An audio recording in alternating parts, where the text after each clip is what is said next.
Entre nous, il n'y a personne qui écoute. Dans notre boîte, tout le monde veut participer aux formations, tout le monde veut avoir des formations, mais quand tu envoies l'invitation ou quand tu envoies le lien de la plateforme de e-learning, alors là, tu vois vraiment les annulations arriver au fur et à mesure, tu vois. La discrimination que j'ai expérimentée ou que j'ai vu expérimenter aux États-Unis. Après 40 ans, c'est beaucoup plus difficile de trouver un job, de changer. Dans la culture nord-est américaine que je connais, une grande ouverture d'esprit, d'accès, d'orientation sur l'intelligence émotionnelle qui permet de travailler en équipe et d'avoir des objectifs business peut-être plus réalistes que dans les pays européens que je connais, on va dire, ou francophones. Et où, surtout pour les Français, je suis français, je vais me permettre de critiquer. On a quand même... J'oserais pas.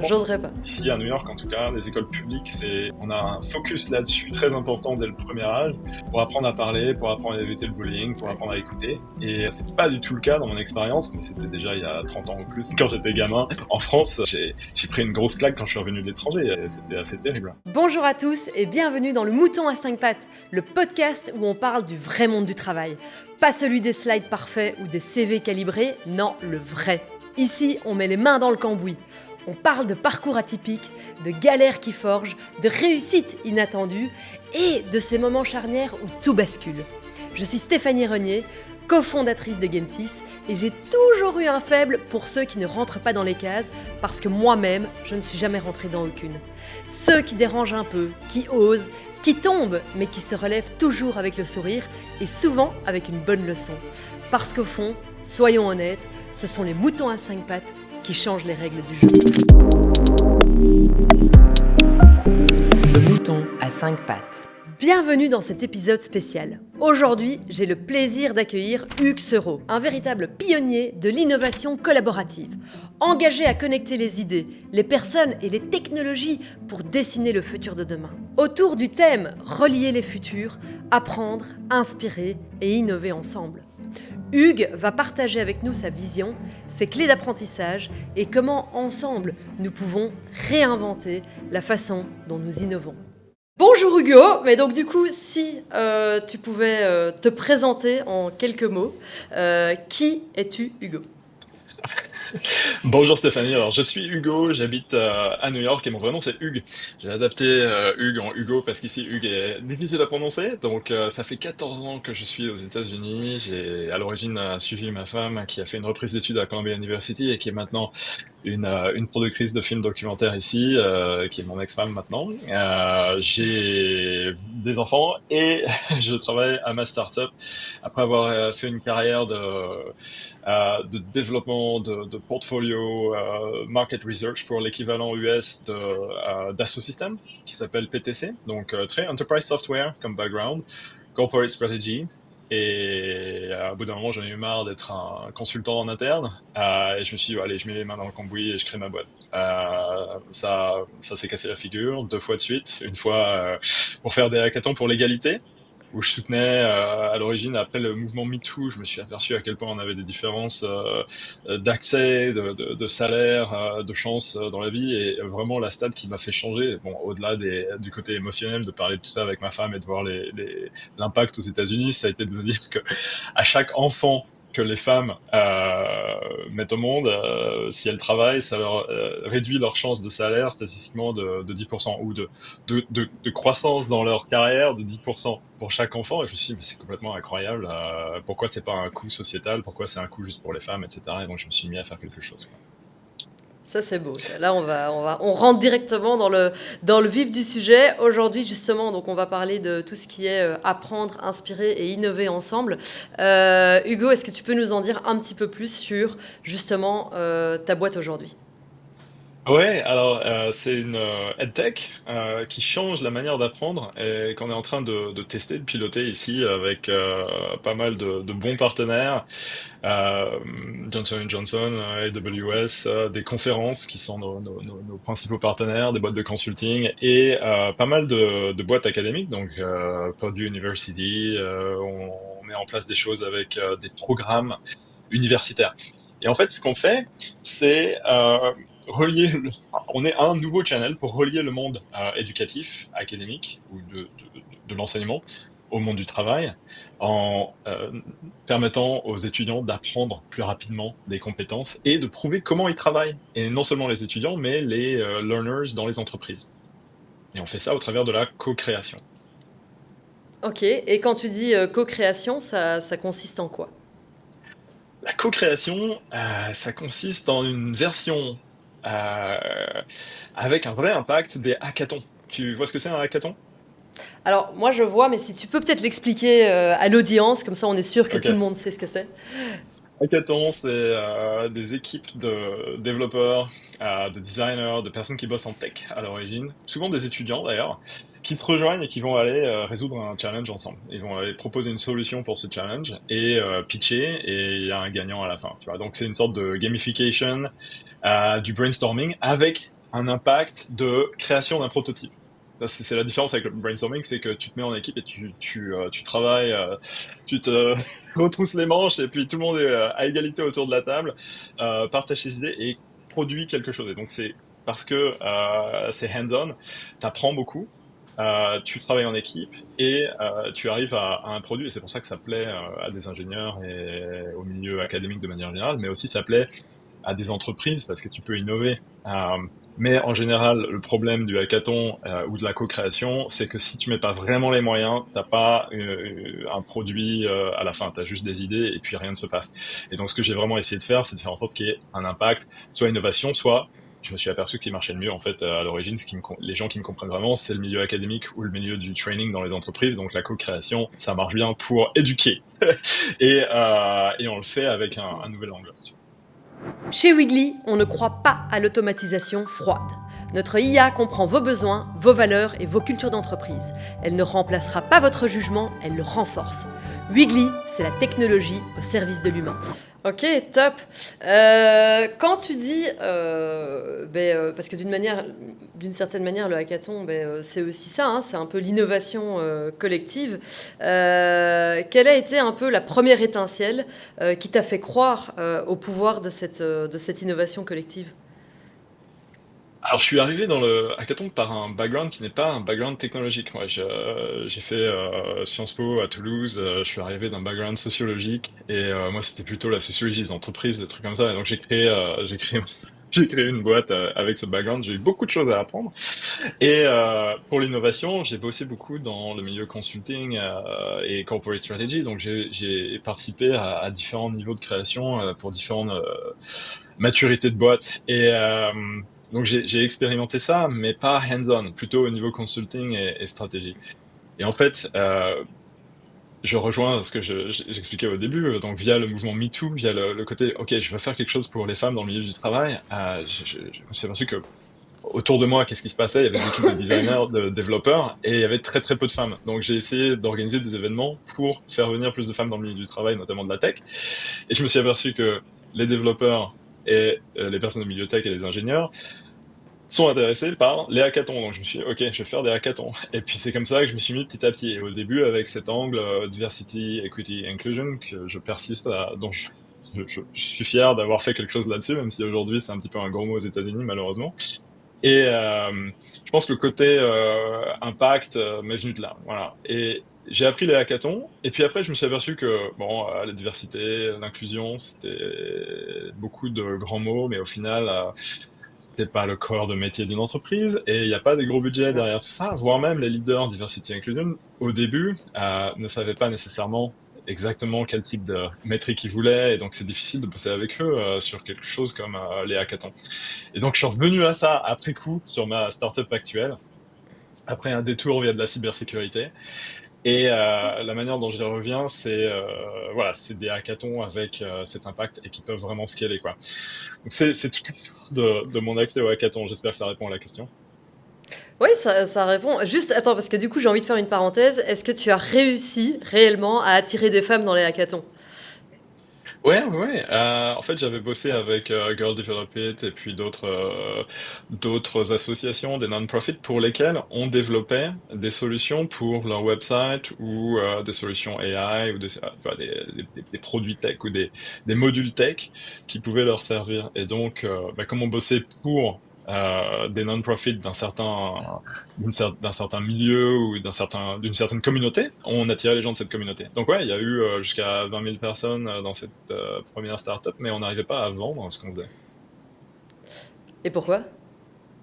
On bossait gratuitement pour un non-profit, On Ah ouais. attirait les talents, c'était gratuit, et les entreprises, c'était pas, il n'y avait pas d'impact pour les entreprises nécessairement, ou alors l'impact diversité qu'on pouvait faire n'était pas immédiat et ils voulaient pas payer directement. Donc on a eu des sponsors, des super beaux sponsors, genre Nasdaq, Capital One et d'autres. Et la personne avec qui j'ai bossé à Nasdaq est maintenant mon partenaire sur la nouvelle startup, Simon Coombe, qui était Magnifique. le talent acquisition du Nasdaq à un moment donné. Mais c'était difficile de le vendre en interne, quoi. Ok, et justement, parce que tu parles aussi que tu as eu des fails, quelle est la plus belle leçon que tu retiens, une ou deux leçons, hein, il peut y en avoir plusieurs, de ces échecs? Oui, alors il y a beaucoup de leçons. Alors, laquelle je vais partager Ah, avec vous? Je pense qu'il y a des leçons au niveau, bon, allez, au niveau personnel pour moi. J'ai beaucoup appris en termes de comment manager une équipe, comment gérer des co-founders à l'origine. Moi, j'ai fait beaucoup de boîtes, mais early stage, et donc la gestion des attentes des différents partenaires autour de moi. Si ça marche pas immédiatement, comment tu fais pour les garder? Apprendre à rester flexible, à changer les objectifs assez rapidement. Et tu vois, c'est quand même beaucoup de changements Ça a été beaucoup de changements pour moi, beaucoup d'adaptations, alors que je bossais dans un univers très corporate. hmm.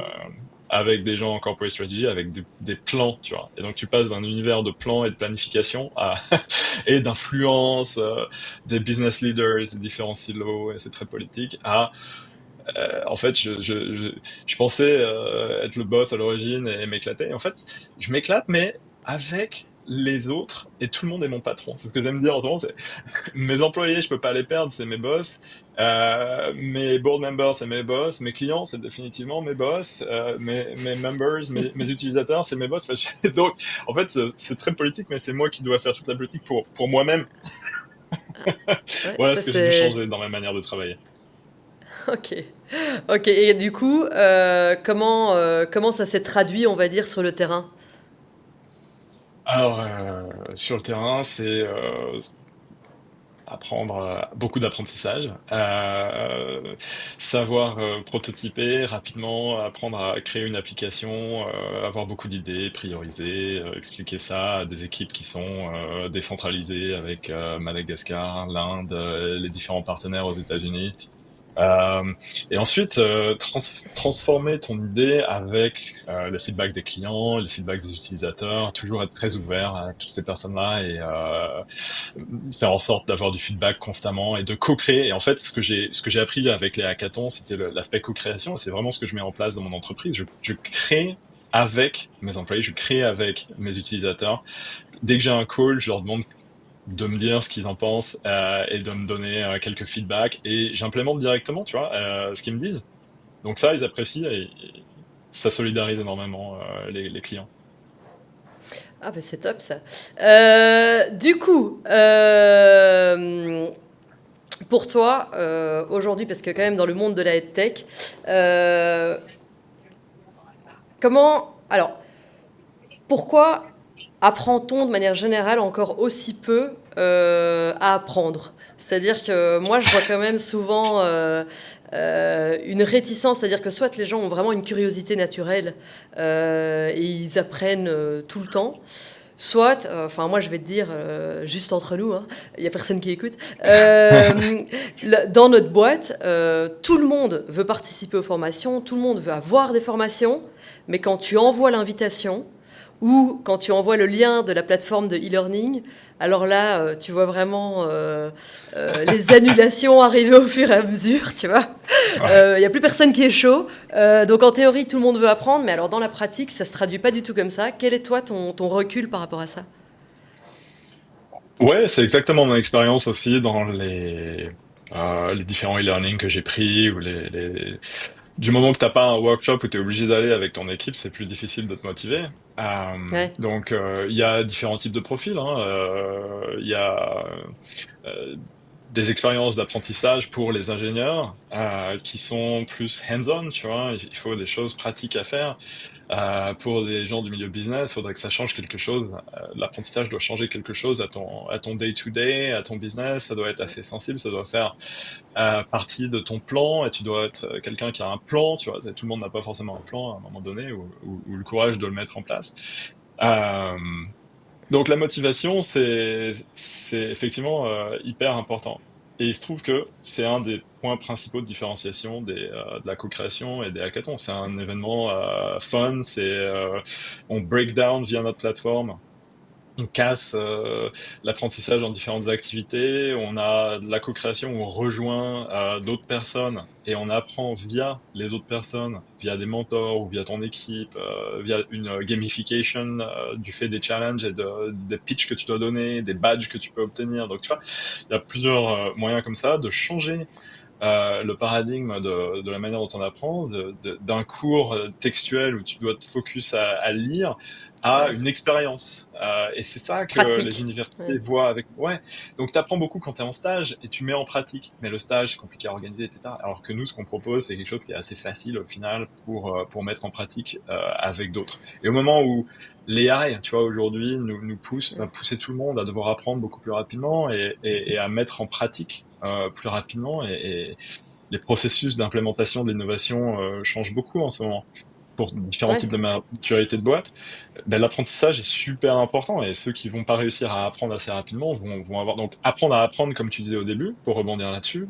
euh, c'est quelque chose de super important et ça se fait avec les autres et que tu apprennes avec un texte ou avec une AI, au final, ça change pas grand-chose parce que ce qui change vraiment, c'est l'expérience avec les autres. Mais justement, quand tu parles, parce que tu reprends évidemment cet exemple de hackathon, comment est-ce qu'on fait pour maintenir une curiosité dans un monde qui est aujourd'hui saturé d'informations? Parce que moi, j'ai entendu des candidats me dire en entretien, oui, non, mais sur Instagram, je suis monsieur machin qui est spécialiste, je regarde toutes ces vidéos, donc j'ai fait des formations, quoi, tu vois. Mhm. Donc, comment est-ce qu'on fait Ouais. pour nourrir cette curiosité de quand même aller participer, physiquement ou pas, collectivement avec d'autres personnes?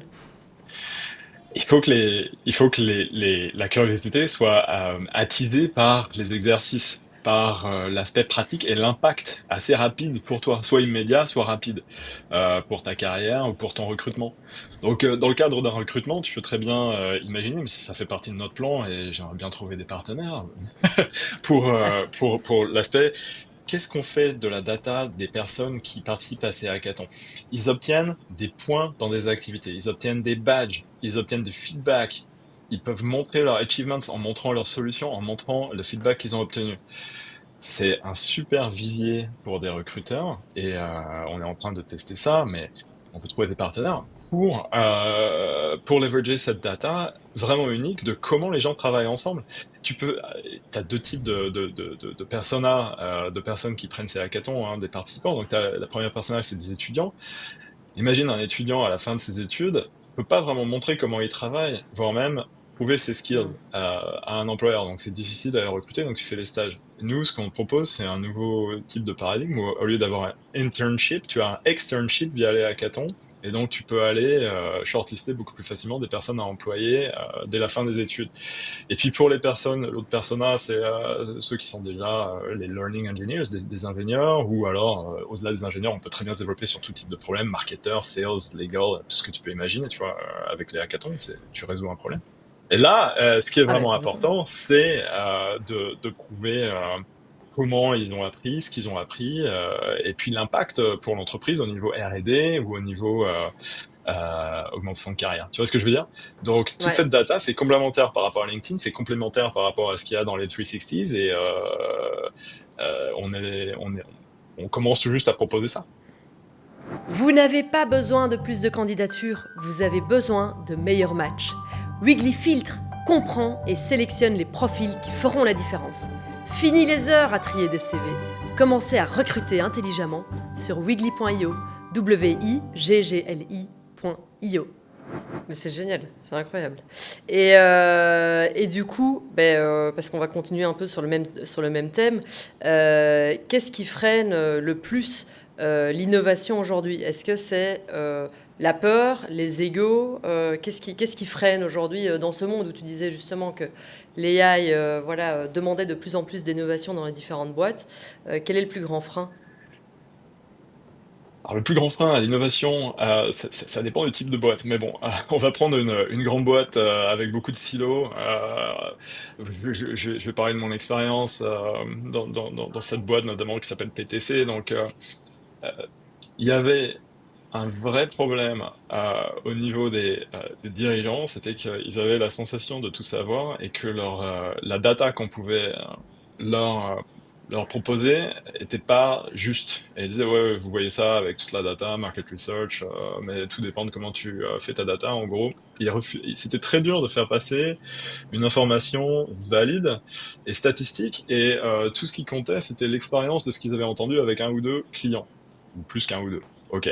Donc en fait, il y avait la vision juste était un peu entre les deux, je pense. Et ça, pour prendre des décisions, c'est quand même être data oriented. C'est pas que Ouais. des mots et une intention, c'est effectivement mettre en pratique la data. Et donc la connaissance de l'entreprise, la connaissance de tes clients, la connaissance des marchés et la connaissance de tes ressources internes, c'est quelque chose de super important. Et c'est quelque chose que l'AI va permettre d'accroître énormément, puisque avec la generative AI, on peut le faire déjà au niveau individuel, mais aussi avec un nouveau type de base de données qui s'appelle les knowledge graph. Knowledge graph, c'est leveragé c'est très utilisé par les LLM à différents stades de la mise en application des processus d'AI. Et donc, ça permet Est-ce que tu peux juste expliquer ce d'arrêter que les c'est, hallucinations. le knowledge Ouais, graph? le knowledge graph, c'est une graph database qui permet d'organiser les concepts humains entre eux. Et donc, ça permet au LLM de faire le lien entre les concepts humains. Le LLM, il travaille avec des vector databases à la base, donc il vectorialise des embeddings, bon, bref. Et le LLM est statistique, grosso modo. Tout ce qu'il te donne, c'est pas de la rationalité, c'est ce qui statistiquement est correct quand tu utilises tel mot ou telle idée ou tel concept. Mais pour éviter les hallucinations, mais aussi pour intégrer la connaissance de ton entreprise ou de ton ordinateur ou la tienne dans le LLM, tu peux utiliser les knowledge graph et obtenir des résultats qui sont monétisables pour ton entreprise. Donc ça, c'est super important. La manière, donc aujourd'hui, pour répondre, look back avec la question originale qui est comment on innove aujourd'hui dans l'entreprise, c'est-à-dire utiliser la connaissance de ton entreprise et la structurer de manière à pouvoir casser les silos de connaissances via de l'AI, mais et donc de empower, tu vois, je sais pas comment le dire en français, Ouais. mettre en J'ai toujours cherché le puissance mot aussi.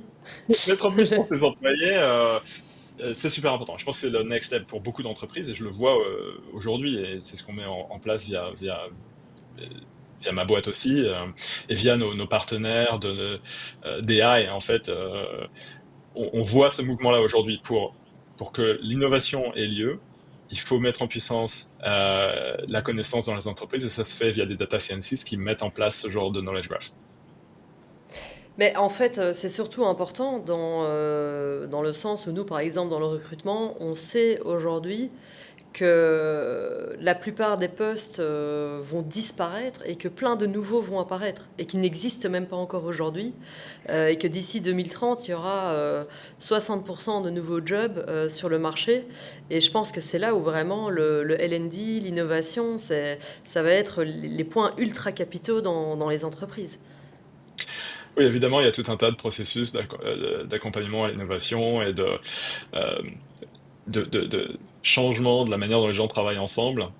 Euh, Ouais. qui a lieu, et donc ça touche le recrutement également, et je pense qu'il y a beaucoup de choses à ce niveau-là qui doivent changer. Tu es sans doute beaucoup plus, et tout le monde ici parmi votre audience est sans doute plus au courant que moi, spécifiquement sur le recrutement, mais c'est vrai que l'utilisation des compétences, bon, les compétences, tiens, par exemple, les ontologies de compétences ont toujours été un problème, savoir de quoi on parle d'une entreprise à l'autre. Quand tu vois sur LinkedIn le nombre de compétences qu'il y a, ça a été un énorme problème. Donc je parlais à quelqu'un à San Francisco l'autre jour euh, qui a bossé pour LinkedIn à mettre en place ce genre de database justement pour que les choses fassent sens, quoi. Que quand tu dises que t'es je sais pas, AI engineer, à quoi ça correspond, ou quand tu dis que t'es voilà, que tu changes tel ou tel type de process, eh bien que ça puisse être compris par LinkedIn pour que ça puisse être compris par X ou Y recruteurs qui utilisent pas ces mots-là en interne.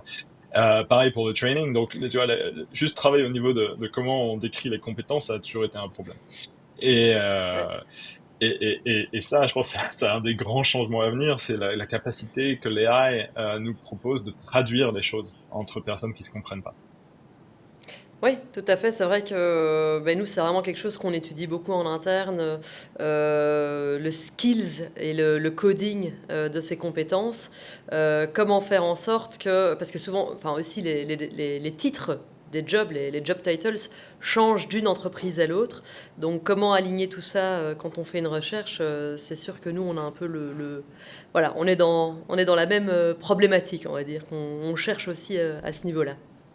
Et ça, c'est le problème de l'innovation, hein, c'est comment on se comprend entre différentes personnes de différents backgrounds, comment on se met autour de la table et on se comprend. Donc les hackathons permettent ça, l'AI permet ça, et c'est ce qu'on est en train de faire sur notre plateforme. Mais c'est pas le premier challenge qu'on tackle. Vendre pour l'innovation, c'est très compliqué parce que tout le monde en fait partie et il n'y a pas en général, à part le product manager qui a déjà sa backlist tu vois, son backlog de choses à faire pour la prochaine année et qui en peut plus et qui a même pas le temps de parler d'innovation parce que ses différents boss et clients lui font déjà. Donc en fait, tu vois, pour trouver des clients innovation, c'est pas évident. Pour trouver des clients training, éducation, c'est plus facile et on commence par là, mais il y a un impact sur l'innovation évident. Et on va prouver via notre plateforme comment le training impacte l'innovation. Et ça, c'est assez unique aussi. Et comment tu arrives à prouver ça? Mais en fait, dans les learning experiences que nous créons avec nos partenaires, il y a un côté learning, mais il y a aussi un côté mise en place et implémentation via le hackathon. Et là, tu permets aux learners, aux ingénieurs, de travailler, d'apprendre pour leur propre projet, de le pitcher, d'avoir des badges là-dessus et d'apprendre à sponsorer, à trouver des sponsors et à implémenter le projet. Donc, de facto, tu peux aussi prouver à quel point ton training a été impactant pour la R&D et ça, c'est nouveau. Et tu vois l'impact justement de l'innovation collective. Il n'y a pas des ingénieurs, parce que tu prenais juste l'exemple des ingénieurs, qui sont plutôt des loups solitaires qui veulent pas du tout travailler en collectivité. Je pense pas qu'ils soient dans des entreprises, là. C'est très rare. Pas aux États-Unis, pas dans mon expérience, non. Ils sont obligés de travailler en équipe ou alors ils sont virés. Simple. Aux US, c'est Ok. assez simple, ouais. Je Ouais. pense qu'il y a des loups solitaires, mais on les trouve plus dans les startups. Je connais pas de loups solitaires Non, c'est ça. dans les équipes ici, non, non. Ah, bah, il y a toujours des changements, hein, évidemment, mais enfin, je pense que c'est pas un énorme problème dans mon expérience. Les gens, il y a aussi d'ailleurs dans la culture nord-est américaine que je connais, une grande ouverture d'esprit, d'accès, d'orientation sur l'intelligence émotionnelle, et qui permet de travailler en équipe et d'avoir des objectifs business peut-être plus réalistes que dans les pays européens que je connais, on va dire, ou francophones, et où en général, alors surtout pour les Français, alors je suis français, je vais me permettre de critiquer, on a quand même un J'oserais pas, grand j'oserais pas. d'intelligence émotionnelle, et je vois même dans les écoles, ici à New York en tout cas, les écoles publiques, on a un focus là-dessus très important dès le premier âge, pour apprendre à parler, pour apprendre à éviter le bullying, pour Ouais. apprendre à écouter. Et c'est pas du tout le cas dans mon expérience, mais c'était déjà il y a 30 ans ou plus, quand j'étais gamin. En France, j'ai pris une grosse claque quand je suis revenu de l'étranger. C'était assez terrible. Et je pense que aux US, ils ont réussi à prendre le tour de l'intelligence émotionnelle et ça, à mon avis, c'est très favorable à Ouais. savoir travailler en équipe. Ah oui, non, je suis tout à fait d'accord. Et une question que j'aime poser un peu surtout à mes invités qui travaillent aux quatre coins du monde. Nous, on voit, parce que tu parlais de la diversité et tu parlais également ben, donc de la présence des femmes dans la tech. Nous, on voit en Europe dans les statistiques, dans les recrutements en général, donc du coup, c'est tout domaine confondu. La première discrimination, elle est liée à l'âge. Est-ce que c'est quelque chose que tu rencontres aussi aux US, dans le sens où les ingénieurs, les hackathons, est-ce qu'il y a une dimension d'âge dedans, ou alors au contraire, tu vois vraiment tout âge confondu, quoi. Oui, alors ça, c'est une dimension de discrimination que j'ai expérimenté ou que j'ai vu expérimenter aux États-Unis. Après 40 ans, c'est beaucoup plus difficile et de trouver un job, de changer. Donc, c'est un sujet improvement, d'amélioration pour D'amélioration, ouais. la culture américaine, quoi, très clairement, qui est beaucoup plus dans l'immédiateté, peut-être. Et la manière dont ça se traduit dans les hackathons, pour le coup, toute génération travaille ensemble. Ça, c'est assez cool. Tu as des étudiants qui peuvent bosser avec des personnes qui sont des mentors, qui travaillent dans leurs entreprises, ou des personnes qui vraiment prennent le temps. On voit aussi pas mal de gens seniors, 50 et plus, ou 40 et plus, on va dire, qui viennent dans ces hackathons pour effectivement participer et prendre le temps. Et sachant qu'on a des hackathons qui durent pas 2 heures ou une journée, mais parfois ça dure jusqu'à 2 semaines. Et donc ils sont là pour transmettre, pour give back, pour give forward, qui est aussi un mot intéressant en anglais. Give forward, Give c'est donner forward. vers l'avant. C'est donner Jamais pour la entendu. communauté. Ouais, c'est pas quelque chose qu'on dit en France. Donc ouais, c'est le hackathon, ça permet de se retrouver tous autour de la table à égalité. Et en fait, on voit ça dans les âges aussi, la pigmentation de la peau, dans ce que tu veux. Tout est toutes les communautés sont là et arrivent à bosser ensemble relativement facilement parce que c'est que pour quelques heures, jours, semaines, donc c'est assez facile. Euh, mais ça apprend aussi à se découvrir les uns les autres. Ouais, bah et c'est ça pour moi toute la richesse de la diversité de manière générale. Alors, ben, justement, si tu pouvais connecter une génération à une autre par une idée, ce serait laquelle? Intéressant. Alors, par une idée, il faudrait trouver. Moi j'aime bien avoir un projet, faire quelque chose ensemble, et donc ce serait un projet autour de l'agisme. Ce serait voilà, ce serait une question, je pense, plus qu'une idée, et donc Mhm. un engagement à essayer de trouver une solution pour euh, comment est-ce que les personnes, tu vois, les personnes plus âgées peuvent continuer à travailler avec les plus jeunes, ou on peut faire ça de manière beaucoup plus intéressante. C'est un peu plat ce que je dis là, je suis désolé. Non, mais Comment t'inquiète, résoudre l'agisme dans les entreprises? Comment Non, mais réutiliser l'expérience? Ouais, c'est une question autour de l'expérience. Comment apprendre via l'expérience? Comment apprendre plus vite via l'expérience des plus âgés? et à l'inverse, parce que dans l'agisme, il y a aussi les jeunes. Et vu qu'on arrive tout doucement à la fin de cet entretien, Hugo, qu'est-ce que tu dirais au Hugo d'il y a 10 ans? Bah, je lui dirais de continue, lâche pas tes idées, euh, et apprends à bosser en incluant les autres beaucoup plus rapidement, parce que ça a été une expérience pour moi d'apprendre à inclure. Et je pense que l'inclusion, j'ai beaucoup réfléchi là-dessus à partir de MeToo. Pour moi, l'inclusion des autres et des autres idées, du feedback, etc. L'inclusion doit être, je pense, la valeur fondamentale d'une entreprise pour sa pérennité. Donc, l'inclusion a un impact long terme, mais aussi immédiat sur les équipes. J'essaierai d'apprendre ça plus rapidement personnellement. Et justement, ben, pour clôturer un peu l'épisode, quel serait toi le conseil que tu donnerais aux entreprises pour favoriser cette inclusion? Est-ce qu'il y a un peu des quick tips à mettre en place pour la favoriser? Un candidat nous a dit récemment, c'est la première fois que je sens qu'une IA m'a vraiment compris. Ça, c'est Wiggly. Parce que notre IA ne se contente pas de mots-clés, elle comprend les parcours, les ambitions et les personnes. Bah, à part le laboratoire de la co-création et des hackathons, je pense que Évidemment. mettre en place, aller plus loin que les simples discours pour l'inclusion, pour la diversité, pour l'accès, ouvrir l'accès dans une entreprise. On crée une entreprise pour réduire les barrières à l'entrée et les barrières aux transactions internes. L'inclusion, c'est fondamental pour ça. Aller plus loin que les mots et vous aurez des résultats assez rapides.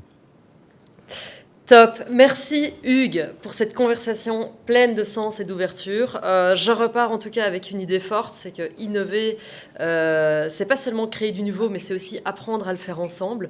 À nos auditeurs, si cet épisode vous a fait réfléchir, partagez-le à quelqu'un qui aime relier les idées, les gens et les possibles, parce qu'au fond, c'est en connectant nos futurs qu'on construit vraiment celui qu'on veut voir naître. Merci beaucoup Hugo et à Merci très Stéphanie, à bientôt. très bientôt.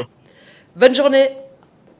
Merci d'avoir écouté le mouton à 5 pattes. Si cet épisode vous a inspiré, surpris ou simplement fait réfléchir sur votre propre parcours, partagez-le autour de vous. Et si vous connaissez quelqu'un qui sort du cadre, qui avance à sa manière, envoyez-le moi. J'adore donner la parole à ceux qu'on n'attend pas. On se retrouve très bientôt pour un nouvel épisode. Et d'ici là, surtout, n'essayez pas d'être parfait. Soyez curieux, soyez vrai, soyez un peu différent. C'est déjà ce qui vous rend unique.